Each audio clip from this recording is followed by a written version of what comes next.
बिस्मिल्लाहिर्रहमानिर्रहीम। हलाकू खान की बेटी बगदाद में गश्त कर रही थी कि एक हजूम पर उसकी नज़र पड़ी। पूछा, लोग यहाँ क्यों इकट्ठे हैं? जवाब आया, एक आलिम के पास खड़े हैं। उसने आलिम को अपने सामने पेश होने का हुक्म दिया। आलिम को ततारी शहजादी के सामने लाकर हाजिर किया गया। शहजादी मुसलमान आलिम से सवाल करने लगी, क्या तुम लोग अल्लाह पर ईमान नहीं रखते? आलिम, यकीनन हम ईमान रखते हैं। शहजादी, क्या तुम्हारा ईमान नहीं कि अल्लाह जिसे चाहे गालिब करता है? आलिम, यकीनन हमारा इस पर ईमान है। शहजादी, तो क्या अल्लाह ने आज हमें तुम लोगों पर गालिब नहीं कर दिया है? आलिम, यकीनन कर दिया है। शहजादी, तो क्या इस बात की दलील नहीं कि खुदा हमें तुमसे ज्यादा चाहता है? आलिम, नहीं। शहजादी, कैसे? आलिम, तुमने कभी चरवाहे को देखा है?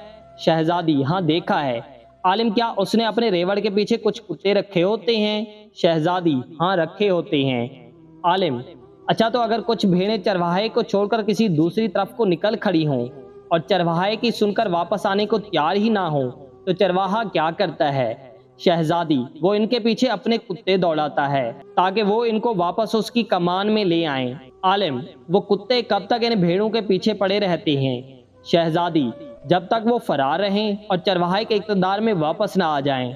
आलिम ने कहा, तुम तातारी लोग जमीन में हम मुसलमानों के हक में खुदा के छोड़े हुए कुत्ते हो। जब तक हम खुदा के डर से भागे रहेंगे और इसकी अतात और इसके मनहज पर नहीं आ जाएंगे, तब तक खुदा तुम्हें हमारे पीछे दौड़ाए रखेगा और हमारी गर्दनों पर मुसल्लत रखेगा। जब हम खुदा के दर पर वापस आ जाएंगे, उस दिन तुम्हारा काम खत्म हो जाएगा।